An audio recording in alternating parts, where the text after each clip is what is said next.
Yang pertama, takut yang Allah tanamkan pada jiwa secara fitrah itu ketakutan yang wajar.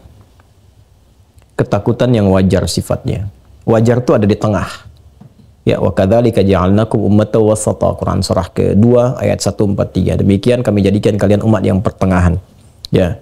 Jadi saya ingin menunjuk kata wasatonya di sini. Ya, walaupun ini menunjuk kepada sikap, saya ingin tunjukkan pertengahannya. Jadi tengah-tengah ini maksudnya adalah hal yang wajar. Ya, takut, gelisah seperti tadi yang saya contohkan. Gelisah kalau tiba-tiba anak pulang terlambat, ya. Gelisah ketika awan pekat, mendung, itu gelisah yang wajar. Ini bisa kita tarik ke kanan, bisa kita tarik ke kiri. Kalau yang standar, yang wajar, yang biasa ini, kita naikkan levelnya untuk mendekat kepada Allah.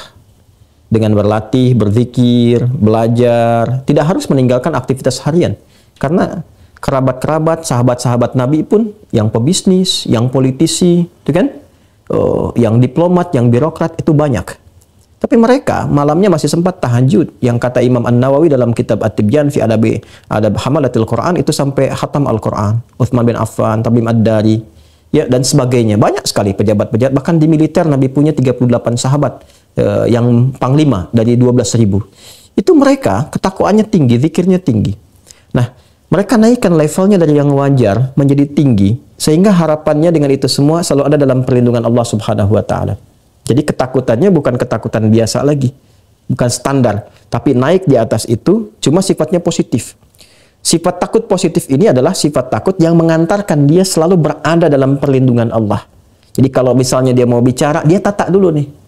Pembicaranya Allah ridha nggak? Kalau bicara nyakitin orang lain nggak sih?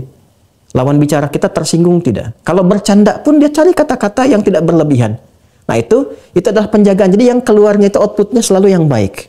Ya, tapi jiwanya terkontrol dalam keadaan tenang. Itu yang positif. Kalau negatif, dari yang wajar tadi yang tengah-tengah, itu terbawanya apa yang disebut dengan sekarang dengan anxiety itu.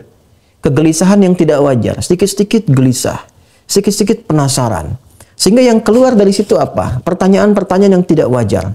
Ya, pikiran-pikiran yang tidak wajar. Sehingga memberikan bahkan beban kepada pikiran, bukan ketenangan. Karena normalnya kalau dia menjadi khasyah yang positif atau khauf yang netral, itu pikiran nggak terbebani. Masih biasa. Tinggal dia berikhtiar mengatasi itu. Tapi kalau sedikit-sedikit dia mendapatkan kegelisahan yang memberikan beban kepada pikiran, itu was-was dari syaitan. Yaitu was-was. Dan setan memberikan ketergesa-gesaan. Innamal ajalatu minasyaitan, kata Nabi. Ketergesa-gesaan itu dari setan. Ya, untuk bersikap dan sebagainya. Maka bagaimana keluar dari situ? Mendekat kepada pilihan-pilihan zikir. Ya, yang pertama adalah membangun kekuatan keyakinan dengan Allah. Berlindung, kata Nabi, kepada Allah dari godaan setan. Anda bisa mengatakan satu di antara doa yang Anda bacakan, Rabbi inni a'udzubika min hamazatis syayatin wa a'udzubika rabbi ayyahdurun. Jadi kalau sedang hadir kegelisahan-kegelisahan, apa yang orang kenal dengan anxiety misalnya, ya, kegelisahan yang tidak wajar, yang tadi saya sampaikan ke aspek ke sebelah kiri, maka segera permohon kepada Allah berlindung. Ya Allah, aku berlindung kepadamu dari kehadiran setan yang memberikan was-was dan kegelisahan yang tak wajar. Ya kan? Atau Anda bisa katakan a'udzubillahi minasyaitonir rajim. Itu yang pertama.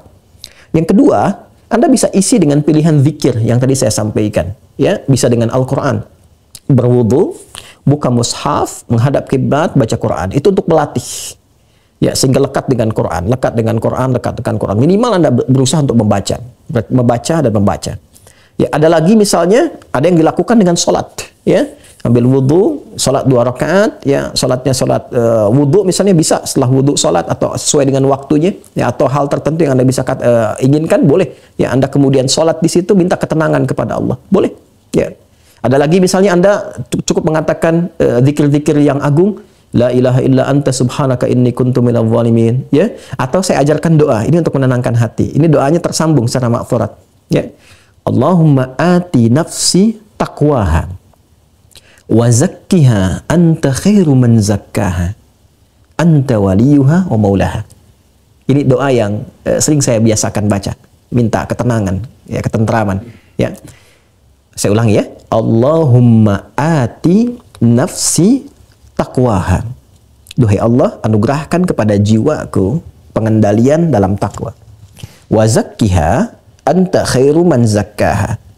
Dan bersihkanlah ia dari segala gangguan dan kotoran, Karena engkaulah yang maha untuk melakukannya. Anta waliyuha wa maulaha. Engkau pemilik dan pengendalinya. Saya ulang ya. Allahumma ati nafsi taqwaha wa zakkiha anta khairu man zakkaha anta waliyuha wa maulaha. Itu doa asalnya. Kalau dihadapkan pada situasi yang besar, yang berpotensi melahirkan kegelisahan, jadi bukan muncul dari kita tiba-tiba, tapi hal yang besar yang akan kita hadapi, menghadap seseorang, menghadap ini, dan berpotensi kita agak khawatir atau takut, maka baca doanya Nabi Musa. Ya, yang di surat Thaha itu, Rabbi shrahli sadri wa yassirli amri wahlul 'uqdatam min lisani yafqahu qawli. Nah, itu diantaranya. Sedangkan yang kedua, bagaimana menanamkan rasa takut kepada anak. Anak itu bening, jernih, dan hanya mendapatkan pantulan dari lingkungan sekitarannya. Itu yang kata Nabi, kullu mauludin yuladu 'alal fitrah. Setiap yang lahir itu berada dalam fitrahnya. Jadi anak itu baik, bersih, bening, gitu kan? Nah, kemudian juga cenderung kepada kebaikan. Tapi fa'abawahu, lingkungan sekitaran, yuhawidanihi au yunassiranihi au yumajjisani, memberikan pengaruh kepada dia. Nah, maka hal terbaik kata Al-Quran, ya Al-Quran dulu, menjadikan anak itu dekat dengan Allah, takut kepada Allah yang positif tadi itu, bentuk lingkungan di keluarga yang baik. Orang tuanya dulu praktekkan. Ya, sholat, berjamaah sama-sama, ayah jadi imam, ibu ada di situ, anak melihat, mencontoh. Ngaji Quran, ngaji dulu bareng-bareng. Jadi kalau orang tuanya minta, tapi orang tuanya nggak pernah ngaji, anak akan melihat. Itu yang dimaksudkan. Jadi lingkungan ditata, soleh dulu. Itu spirit Quran surah ke-3 Ali Imran ayat 35 sampai 37. Jadi Imran dengan Hannah itu diberi contoh oleh Allah lewat Imran dan Hannah. Jadi bukan Nabi, bukan Rasul, supaya kita nggak ngeles. Ya, ini kan Nabi, ini kan Rasul. Allah kasih yang bukan Nabi, bukan Rasul. Ya, Imran dengan Hannah kompak menyiapkan diri bahkan dari sejak mengandung Hannah. Ya, cuma kadar Allah nanti Imran meninggal kan. Imran meninggal duluan, ya Hannah melahirkan Maryam. Tapi amanahnya dijaga. Begitu kemudian Maria lahir, apa yang terjadi? Yang terjadi indahnya adalah disiapkan seperti amanah sebelumnya. Dipilih guru yang baik Nabi Zakaria, ditempatkan di tempat yang baik mihrab, kemudian dirawat di sekitarnya dengan cara yang terbaik. Apa yang terjadi? Jawabannya fataqabbalaha rabbuha biqabulin hasanin wa ambataha nabatan hasana. Selanjutnya, ketika orang tua benar-benar berikhtiar seperti tadi yang disampaikan, harta berikan yang halal, doa minta kepada Allah, ayat 36 yang berdoa, doa minta kepada Allah Subhanahu wa taala, berikan harta yang halal, bangun lingkungan yang kondusif, cari guru yang baik, biarkan selanjutnya kata Allah, saya yang menjaga anak itu berada dalam penjagaan yang terbaik. Itu spiritnya, dan prakteknya ada di Quran surah 31 Luqman ayat 13 sampai dengan 19. Wallahu taala alam bissawab.